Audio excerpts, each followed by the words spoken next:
GK Lokesh Panchal YouTube channel पर आप सभी का स्वागत। तो राजस्थान की कला एवं संस्कृति में अपन एमसीक्यू प्रश्नों में आज राजस्थान की प्रमुख जनजातियों से संबंधित प्रश्नों के बारे में अध्ययन करेंगे। तो एक एक प्रश्न को अपन विस्तार से व्याख्यात्मक रूप से पढ़ेंगे। तो बने रहिए वीडियो में मेरे साथ, प्लीज़ वीडियो को स्किप ना करिएगा। प्रश्न ये राजस्थान के विगत परीक्षाओं में आए हुए प्रश्न है। तो पहला प्रश्न आपकी स्क्रीन में आ चुका है। शेरवी जाति खेती से जुड़ी है, अधिकांश किस जिले में पाई जाती है? शेरवी जाति का दोस्तों जिला पूछा है सिर्फ यहाँ पर। तो शेरवी जो जाति है ये कौन से ज़िले में निवास करती है? तो सबसे पहले देख लेते हैं शेरवी जाति, यानी कि आपको याद होगा, यानी कि आई माता का मंदिर। दोस्तों राजस्थान में आई माता का मंदिर कहाँ बना हुआ है? तो आई माता का मंदिर बना हुआ है दोस्तों बिलाड़ा जोधपुर में। कहाँ बना हुआ है? बिलाड़ा जोधपुर में आई माता का मंदिर स्थित है, ठीक है ना। जो बिलाड़ा माता है, ये आई माता, ये शेरवी जाति की क्या है दोस्तों? कुल देवी है। शेरवी जाति की क्या है? ये कुल देवी है। तो ये आपको पता होना चाहिए, यानी कि शेरवी जाति है जिसकी कुल देवी कौन सी माता जी हो जाएगी? तो शेरवी जाति की कुल देवी हो जाएगी आई माता, ठीक है ना। आई माता का मंदिर कहाँ है दोस्तों? आई माता का मंदिर हो जाएगा बिलाड़ा जोधपुर में, ठीक है ना। और ये जो आई माता है, इनके मंदिर में जो दीपक की लौ होती है, मंदिर में दीपक की लौ से केसर टपकती है दोस्तों। क्या टपकती है? केसर टपकती है, ठीक है ना। और जो आई माता है दोस्तों, ये रामदेव जी की शिष्या थी। आई माता किसकी शिष्या थी? रामदेव जी की क्या थी? ये शिष्या थी, ठीक है ना। तो याद रहेगा आपको, यानी कि आई माता का मंदिर कहाँ स्थित है? तो बिलाड़ा जोधपुर में, ठीक है ना। और शेरवी जाति की क्या है? ये कुल देवी है। इनकी दीपक से क्या टपकती है? केसर टपकती है, ठीक है ना। दीपक के लौ से केसर टपकती है। और रामदेव जी की शिष्या थी कौन? आई माता, ठीक है ना। रामदेव जी की शिष्या हो जाएगी आई माता। और आई माता ने दोस्तों 11 नियमों का डोरा पंथ चलाया था। आई माता ने क्या चलाया था दोस्तों? 11 नियमों का डोरा पंथ चलाया था, ठीक है ना। 11 नियमों का क्या चलाया था इन्होंने? डोरा पंथ चलाया था। तो रहेगा ना याद दोस्तों आपको। तो इसका करेक्ट आंसर हो जाएगा दोस्तों जोधपुर। तो शेरवी जाति खेती से जुड़ी हुई जाति है, ठीक है ना।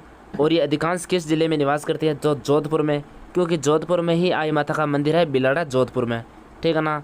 तो अगला प्रश्न देखिएगा दोस्तों। इसी प्रकार से अपन एक एक प्रश्न के बारे में विस्तार से अध्ययन करेंगे। तो बने रहिए वीडियो में मेरे साथ। अगला प्रश्न है आपकी स्क्रीन में। कौन सी जाति पाबूजी की अनुयायी हैं? कौन सी जाति है जो पाबूजी की अनुयायी है दोस्तों, ठीक है ना। जैन, थोरी, भील, सहरिया। तो आपको पता होगा दोस्तों पाबूजी के अनुयायी, ठीक है ना। पाबूजी के अनुयायी है दोस्तों थोरी जाति। थोरी जाति होती है दोस्तों पाबूजी के यश गाती है, यानी कि सारंगी वाद्य यंत्र के साथ पाबूजी की क्या गाती है? ये यश गाती है, ठीक है ना। पाबूजी की यश गाती है। अब पाबूजी की यश क्यों गाती है ये थोरी जाति? क्योंकि पाबूजी महाराज ने, जो पाबूजी महाराज थे, इन्होंने गुजरात के आना बघेला से, ठीक है ना दोस्तों, समझना बात को। पाबूजी ने, यानी कि गुजरात के आना बघेला से, गुजरात का शासक कौन था? यानी कि उसमें आना बघेला, यानी कि गुजरात के आना बघेला से थोरी जाति के 7 भाइयों को छुड़ाया था। 7 भाइयों को क्या करवाया था? छुड़ाया था आना बघेला से, ठीक है ना। चांदा, चासल, देवा, पेमा, खापू, खलमल, खंगार, इन 7 ही भाइयों को पाबूजी महाराज ने गुजरात के आना बघेला से छुड़ाया था। इसलिए पाबूजी, यानी कि जो थोरी जाति है, पाबूजी की यश गाती है सारंगी वाद्य यंत्र के साथ, ठीक है ना दोस्तों। अगला प्रश्न देखिएगा दोस्तों। अगला प्रश्न आ चुका है आपकी स्क्रीन में। फायरे फायरे किस जाति का रणघोष है दोस्तों? फायरे फायरे किस जाति का रणघोष है? तो एक तो है दोस्तों फायरे फायरे, और आपने सुना होगा एक होता है फतेह फतेह। क्या होता है दोस्तों? फतेह फतेह। फतेह फतेह का नाम सुना होगा आपने। फतेह फतेह, फतेह फतेह किससे संबंधित है? तो दोस्तों फतेह फतेह है अग्नि नृत्य से संबंधित, ठीक है ना। तो राजस्थान में अग्नि नृत्य कहाँ किया जाता है? तो दोस्तों अग्नि नृत्य किया जाता है बीकानेर में। कहाँ किया जाता है दोस्तों अग्नि नृत्य? बीकानेर में। बीकानेर में किस के द्वारा किया जाता है? तो याद होगा दोस्तों आपको, जो जसनाती संप्रदाय होता है, कौन सा संप्रदाय? जसनाती संप्रदाय के द्वारा कौन सा नृत्य किया जाता है दोस्तों? अग्नि नृत्य किया जाता है। अंगारों पर किया जाता है, इसलिए क्या कहते हैं इसे? अग्नि नृत्य। अग्नि नृत्य करते समय जसनाती संप्रदायों के लोगों के द्वारा क्या बोला जाता है? फतेह फतेह बोला जाता है, ठीक है ना दोस्तों। जसनाती संप्रदाय की स्थापना जसनाथ जी के द्वारा की गई थी, ठीक है ना दोस्तों। कहाँ पे किया जाता है ये? तो ये किया जाता है दोस्तों कतरियासर बीकानेर में। कतरियासर बीकानेर में किया जाता है अग्नि नृत्य, कतरियासर बीकानेर में, ठीक है ना दोस्तों। तो अब इसका आंसर देखिएगा आप, यानी कि फायरे फायरे किस जनजाति का रणघोष है, तो ये बेल जनजाति का क्या हो जाएगा, ये रणघोष हो जाएगा दोस्तों, ठीक है ना। अगला प्रश्न देखिएगा दोस्तों, आपकी स्क्रीन में आ चुका है। दारी संस्कार राजस्थान की किस जनजाति में प्रचलित है? दारी संस्कार यानी कि कौन सी जनजाति से प्रचलित है? तो सहरिया, मीणा, जैन, थोरी, ठीक है ना। तो दारी संस्कार क्या होता है दोस्तों, व्यक्ति की यानी कि किसी भी व्यक्ति की मृत्यु हो जाने के बाद कुछ जनजातियों में ऐसी वो होती हैं कि यानी कि वो जो व्यक्ति जो मरा है, यानी कि जिस व्यक्ति की मृत्यु हुई है वो आगे किस योनि में जन्म लेगा, तो उसके कुछ निशान बन जाते हैं, तो ऐसा कुछ अनुमान लगाते हैं। तो दोस्तों दारी संस्कार हो जाएगा सहरिया जनजाति से। दारी संस्कार किस जनजाति में देखने को मिलता है? तो सहरिया जनजाति में देखने को मिलता है दारी संस्कार, ठीक है ना दोस्तों। अब देखिएगा दोस्तों, सहरिया जनजाति राजस्थान में कहाँ निवास करती हैं? तो इसके प्रमुख क्षेत्र की बात करें तो सहरिया जनजाति राजस्थान में सर्वाधिक निवास करती है बारां जिले में। कहाँ निवास करती है? बारां जिले में। बारां जिले की भी 2 तहसीलें हैं दोस्तों, एक तो शाहाबाद, कहाँ? शाहाबाद व किशनगंज। शाहाबाद व किशनगंज तहसीलों पर सर्वाधिक निवास करती हैं किशनगंज, ठीक है ना। यहाँ 98% जनजाति यानी कि राजस्थान में 98% सहरिया जनजाति राजस्थान के 12 जिले में निवास करती हैं, किशनगंज व शाहाबाद तहसीलों में निवास करती हैं।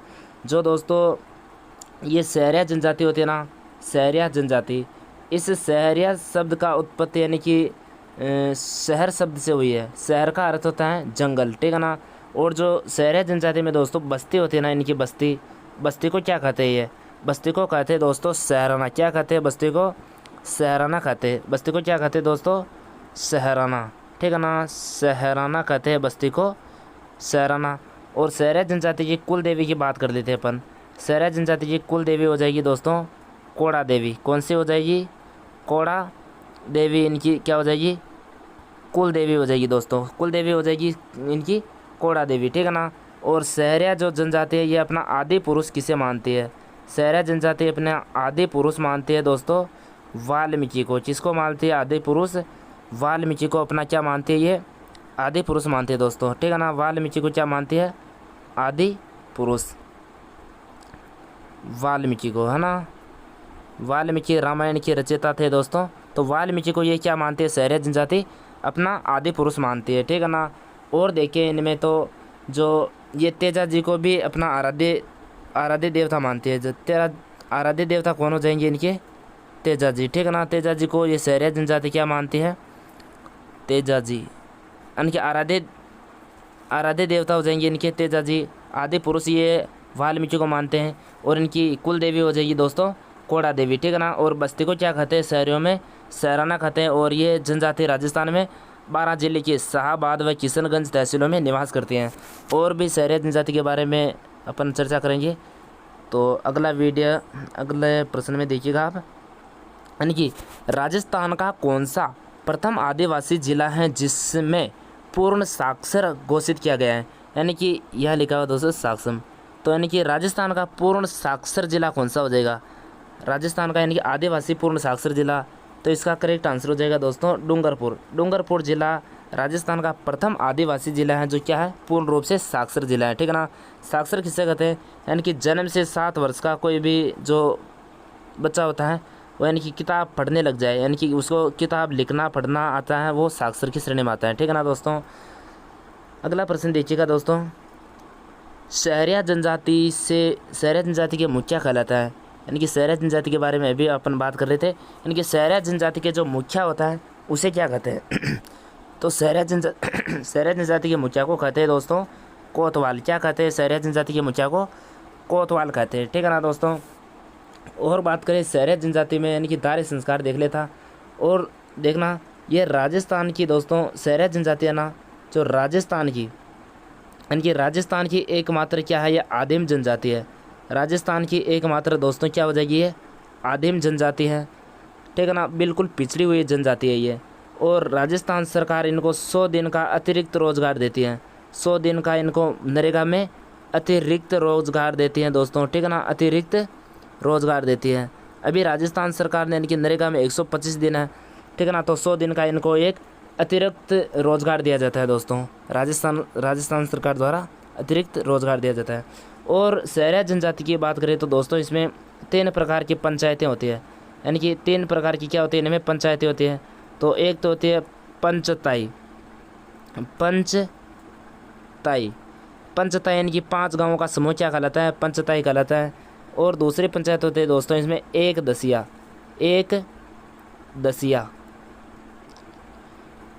क्या होता है, यानी कि 1 और 10 यानी कि 11 गांवों की पंचायत को क्या कहते हैं, एक दसिया कहते हैं, ठीक है ना। और एक होते हैं इनमें 84, ठीक है ना, 84 पंचायत, यानी कि सहरिया जनजाति में जो अंतिम फैसला होता है वो 84 पंचायत में होता है, ठीक है ना, 84 पंचायत का मान्य होता है। और दोस्तों बात करें यानी कि जो 84 पंचायत है, 84 जो पंचायत है इसकी यानी कि बैठक कहाँ होती है, वाल्मीकि मंदिर में होती है। कहाँ होती है दोस्तों इसकी बैठक, वाल्मीकि मंदिर में इसकी बैठक होती है, ठीक है ना, वाल्मीकि मंदिर, ठीक है ना। और बात करें यानी कि सहरिया जनजाति का, यानी कि ये सीताबाड़ी का जो मेला लगता है दोस्तों केलवाड़ा 12 में, सीताबाड़ी का मेला, जिसे हाडोती का क्या कहते हैं, हाडोती का कुंभ कहते हैं। और सर्वाधिक सहरिया जनजाति इस मेले में भाग लेते हैं, सीताबाड़ी के मेले में, ठीक है ना दोस्तों। अगला प्रश्न देखिएगा दोस्तों, जैसलमेर बाड़मेर में पाई जाने वाली संगीत जाति कौन सी है, यानी कि जैसलमेर और बाड़मेर में संगीत जीवी जातियाँ कौन सी हैं। तो आपको पता होगा यानी कि लंगा और मांगनियार जातियाँ ये संगीत जीवी जातियाँ हैं, यानी कि संगीत बजाने का, गाने बजाने का काम करती है ये जातियाँ, ठीक है ना, प्लस ये बाकी ये जातियाँ नहीं होती है। अगला प्रश्न देखिएगा दोस्तों, अगला प्रश्न है राजस्थान के किस जिले में अनुसूचित जनजाति की संख्या का जिले की कुल जनसंख्या से अनुपात सर्वाधिक है, यानी कि सर्वाधिक क्या बताना है यहाँ पे, अनुसूचित जनजाति की संख्या का अनुपात बताना है। तो ये इसका आंसर हो जाएगा दोस्तों, सीधा सा याद रखना है इसमें, तो उदयपुर आंसर हो जाएगा करेक्ट आंसर, ठीक है ना, उदयपुर। अगला प्रश्न देखिएगा दोस्तों, अगला प्रश्न आपकी स्क्रीन में है, गरासिया जनजाति के लोग राजस्थान के किस इलाके में पाए जाते हैं। दोस्तों गरासिया जनजाति है, इसके लोग यानी कि सर्वाधिक कौन से इलाके में निवास करते हैं, ठीक है ना। तो गरासिया जनजाति की बात करें दोस्तों तो ये पाई जाती है, इसका देख लेते हैं, आबू रोड सिरोही में। कहाँ निवास करते हैं सर्वाधिक, आबू रोड सिरोही में निवास करते हैं। इसके अलावा भी दोस्तों बात करें तो ये गरासिया जनजाति पाली ज़िले के बाली तहसील में भी निवास करती है, पाली ज़िले के बाली तहसील में। और उदयपुर ज़िले के जो गोगुंदा तहसील है दोस्तों, उदयपुर ज़िले की गोगुंदा तहसील, ठीक है ना, उदयपुर ज़िले की गोगुंदा तहसील में भी ये जनजाति निवास करती है, गरासिया जनजाति, ठीक है ना। और दोस्तों याद रखना ये जो गरासिया जनजाति है वो सफ़ेद पशु व मोर को पवित्र मानती है, ठीक है ना, सफ़ेद पशु व मोर को क्या मानती है, ये पवित्र मानती है दोस्तों, ठीक है ना, सफ़ेद पशु व मोर को क्या मानते हैं, पवित्र मानती है। और जो दोस्तों सिरोही में नक्की झील है, कौन सी झील है दोस्तों, सिरोही में जो नक्की झील है, नक्की झील को क्या मानते हैं, ये पवित्र मानते हैं।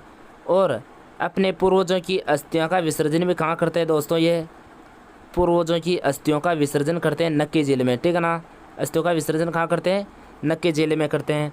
तो ये पाली ज़िले की बाली तहसील में निवास करते हैं, उदयपुर की गोगुंदा तहसील में। और सफ़ेद पशु और मोर को क्या मानते हैं, ये पवित्र मानते हैं, नक्की झील में, और नक्की झील को पवित्र मानते हैं और नक्की झील में अपने पूर्वजों की अस्थियों का क्या करते हैं, ये विसर्जन करते हैं, ठीक है ना दोस्तों।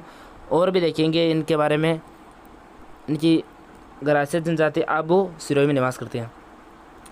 अगला प्रश्न आपकी स्क्रीन में, राजस्थान में कथोड़ी जनजाति मुख्यतः केंद्रित है, यानी कि जो कथोड़ी जनजाति है दोस्तों ये राजस्थान में सर्वाधिक कहाँ निवास करती हैं। कथोड़ी जनजाति के बारे में अपन बात करें तो ये कथोड़ी जनजाति राजस्थान के किस क्षेत्र में निवास करती है, इनका मुख्य क्षेत्र देखते हैं दोस्तों। तो ये मुख्यतः तो महाराष्ट्र की है, कहाँ की है दोस्तों, ये मुख्यतः महाराष्ट्र की जनजाति है, ठीक है ना, कथोड़ी। ये क्या करती है दोस्तों, जो खेर होता है ना, खेर के पेड़ से यानी कि खत्ता तैयार करती है, खेर के पेड़ से क्या तैयार करती है, ये कत्था तैयार करती है, ठीक है ना। और बात करें दोस्तों, ये मुख्यतः उदयपुर ज़िले, आंसर देख लेते हैं इसका। मुख्यतः ये कहाँ निवास करती है? उदयपुर ज़िले में, ठीक है ना दोस्तों। उदयपुर ज़िले की यानी कि कोटला तहसील में निवास करती है। उदयपुर ज़िले की कोटला तहसील में ये निवास करती है, ठीक है ना। उदयपुर ज़िले की कौन सी तहसील में? कोटला, उदयपुर ज़िले की कोटला तहसील में निवास करती है, ठीक है ना। और दोस्तों याद रखिए, ये जो जनजाति है, ये कथोड़ी जनजाति, ये दूध नहीं पीते हैं, ठीक है ना। दूध क्या नहीं करते? दूध का सेवन नहीं करते हैं। अधिक क्या पीते हैं? ये शराब पीते हैं, शराब का अधिक सेवन करते हैं दोस्तों ये, ठीक है ना। कथोड़ी जनजाति शराब का अधिक सेवन करते हैं। और मज़े की बात तो ये है दोस्तों, महिला प्लस पुरुष दोनों साथ में बैठकर शराब पीते हैं। महिला और पुरुष दोनों साथ में बैठकर क्या करते हैं? शराब पीते हैं, ठीक है ना दोस्तों। और बात करें न, यानी कि कथोड़ी जनजाति बंदर का मांस खाती है दोस्तों। किसका मांस खाती है? ये बंदर का मांस खाती है दोस्तों, ठीक है ना, कथोड़ी जनजाति।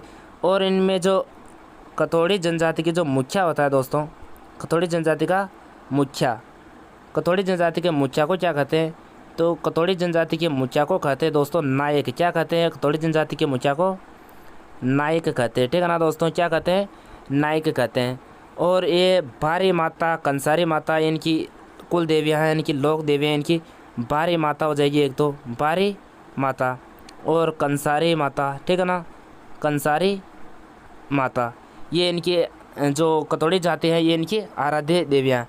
और जो बात करें इनकी जो महिलाएं होती है ना दोस्तों, वो गहना नहीं पहनती है, गहना नहीं पहनती है। गहना पहनेगी तो दोस्तों शराब वराब पीती है, तो कहीं छूट जाएगा, कहीं कोई लूट मार कर लेगा। तो आपको समझ में आया होगा, यानी कि अपन एक एक जाति के बारे में विस्तार से अध्ययन करेंगे दोस्तों। इसी प्रकार से वीडियो को स्किप ना करिए, एक एक जाति के बारे में आपको विस्तार से बताया जाएगा, ठीक है ना दोस्तों।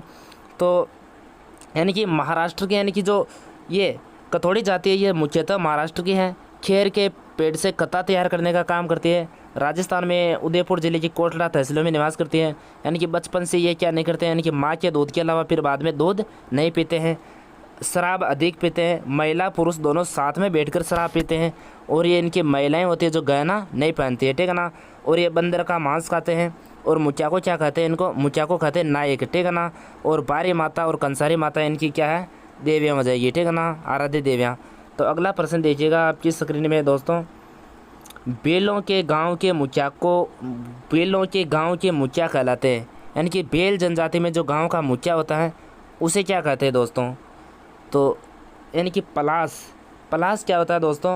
यानी कि आपने पढ़ा होगा, यानी कि राजस्थान में यानी कि किस पेड़ को जंगल की ज्वाला कहते हैं? जंगल की ज्वाला। जंगल की ज्वाला किस पेड़ को कहते हैं दोस्तों? जंगल की ज्वाला। तो वो कहते हैं पलास। पलास यानी कि अपने भाषा में बात करें तो यानी कि छोरा का जो पेड़ होता है ना दोस्तों, छोरा का, उसके केसुले लगे रहते हैं लाल लाल रंग के।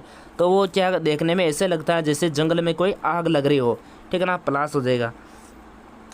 तो इसका करेक्ट आंसर हो जाएगा दोस्तों गमेती। क्या कहते हैं? गमेती कहते हैं। बेलों के गाँव के मुखिया को तो क्या कहते हैं दोस्तों? गमेती कहते हैं। जो है दोस्तों भील जनजाति होती है ना दोस्तों, भील जनजाति, भील जनजाति अपना यानी कि जन्म स्थान यानी कि अपना आराध्य देव किसे मानती है? यानी कि किसको ये मानती है? तो ये अपने यानी कि महादेव को, महादेव से अपनी संतान मानती है, भगवान शिव, महादेव,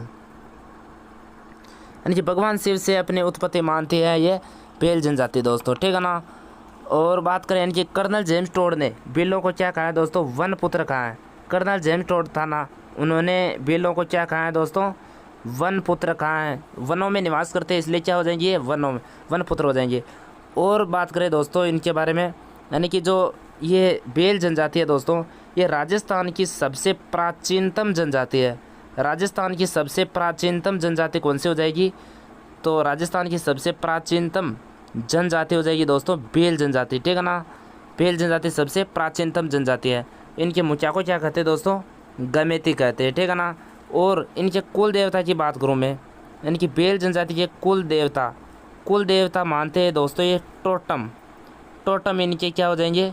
कुल देवता हो जाएंगे दोस्तों, टोटम, ठीक है ना। टोटम को क्या मानते हैं? ये कुल देवता मानते हैं, ठीक है ना दोस्तों। और भी यानी कि जो गांव के मुखिया को तो गमेती कहते हैं। और जो इनके आसपास का जो मोहल्ले का जो वो होता है ना मुखिया, उसे दोस्तों क्या कहते हैं? ये उसे कहते हैं दोस्तों पालवी। क्या कहते हैं ये? पालवी, ठीक है ना। और भी बात करेंगे अपन इनके बारे में। तो अगला प्रश्न देखिएगा, आपकी स्क्रीन में आ चुका है दोस्तों। पडिहार मीणा जनजाति क्षेत्र मूलतः है। तो दोस्तों पडिहार क्या है? पडिहार मीणों की क्या है दोस्तों? ये गोत्र है। पडिहार मीणों की क्या है? गोत्र है। जो राजस्थान में ये सर्वाधिक कहाँ निवास करते हैं? तो ये निवास करते हैं दोस्तों टोंक भीलवाड़ा बूंदी। टोंक भीलवाड़ा बूंदी जिले में निवास करती हैं पडिहार मीणा, ठीक है ना। मीणों की ये क्या है? गोत्र है। तो ये हो जाएगी दोस्तों, कहाँ हो जाएगी ये? टोंक भीलवाड़ा बूंदी में, ठीक है ना। और बात करें कि मीणों के दो वर्ग है। मीणों के दो वर्ग है दोस्तों। वर्ग कितने मीणों के? दो वर्ग है। दो कौन कौन से? एक तो हो जाएगा दोस्तों जमींदार मीणा, जमींदार मीणा, और एक हो जाएगा दोस्तों चौकीदार मीणा। जमींदार मीणा और चौकीदार मीणा। जमींदार मीणा होते हैं दोस्तों, इन्हें कहते हैं पुराणवासी मीणा, ठीक है ना।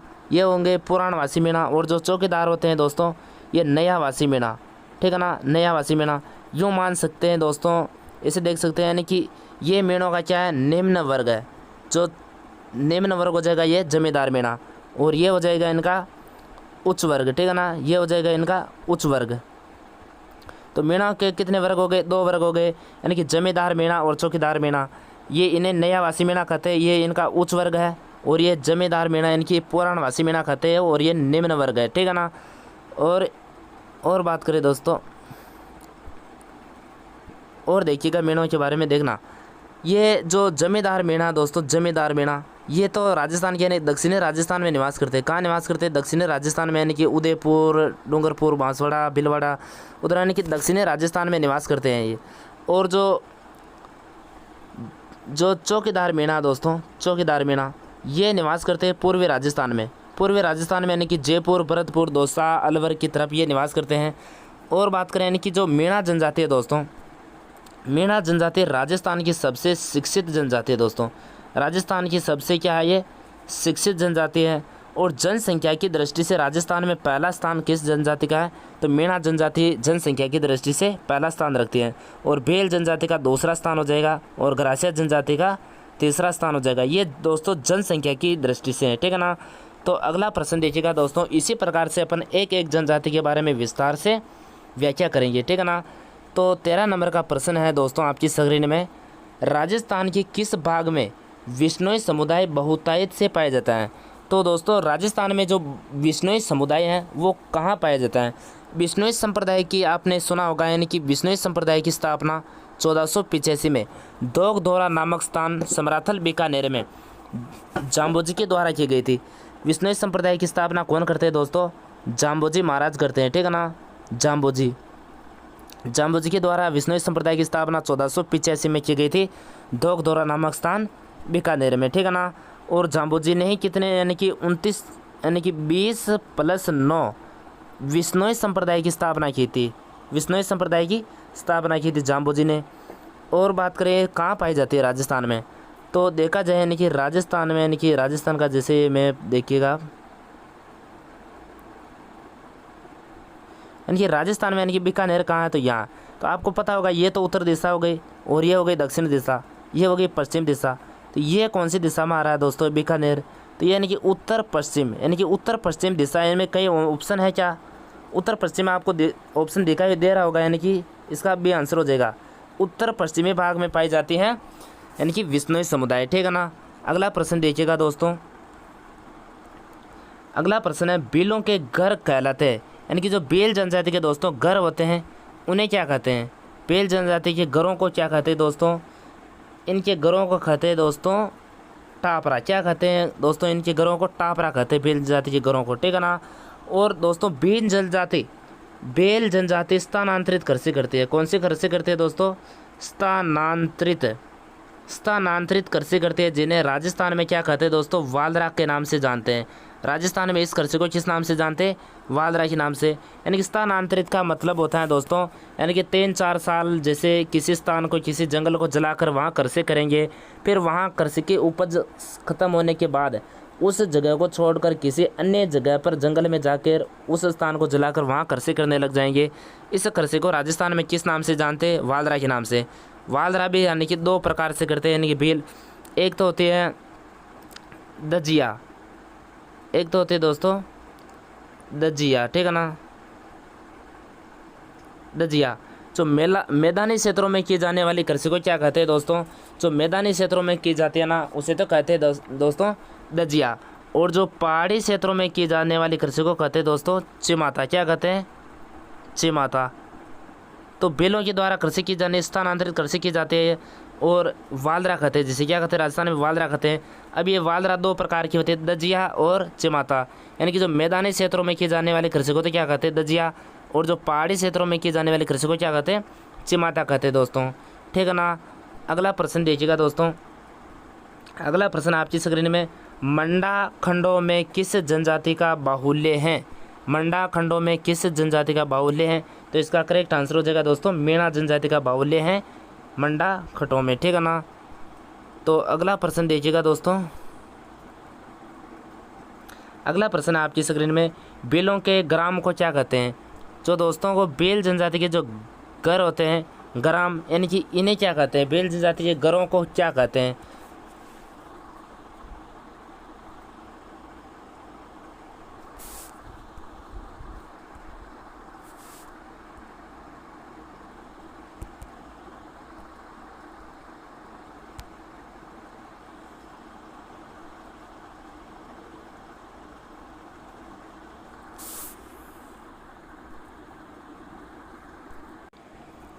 माफ़ी चाहता हूँ दोस्तों, थोड़ा वीडियो में ये हो गया।